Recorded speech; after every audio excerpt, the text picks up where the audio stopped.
ਸਾਡਾ ਨਾਂ ਹੀ ਬਦਨਾਮ ਕੀਤਾ ਜਿੰਨੀ ਅਸੀਂ ਮਸ਼ਹੂਰੀ ਕੀਤੀ ਸੀ ਤੁਸੀਂ ਦੋਨਾਂ ਮੁੱਲ ਵੀ ਨਹੀਂ ਪਾਇਆ ਯਾਰ ਵਿਕਟ ਚੋ ਜਾਂਦਾ ਫੇਰ ਸਹੀ ਨੈਕਸਟ ਕੋਈ ਨਹੀਂ ਮੈਂ ਸੁਣਾ ਅੱਗੇ ਸਾਲ ਬਾਅਦ ਮੈਚ ਹੋਣ ਲੱਗਾ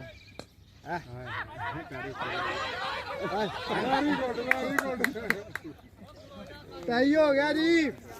ਟਾਈ ਹੋ ਗਿਆ ਟਾਈ ਇਹਨਾਂ ਨੇ ਨਹੀਂ ਟਾਈ ਹੋਣ ਦੇਣਾ ਮੋਟੇ ਦਾ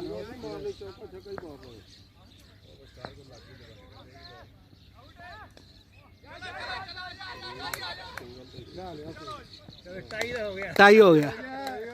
ਹੈਲੋ ਟਾਈ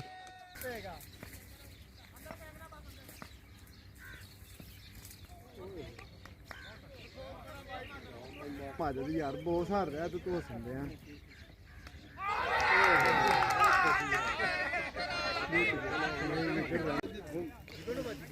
ਖਿਲਾੜੀ ਬਣਦੇ ਟਾਈਮ ਪੂਰਾ ਕਰੋ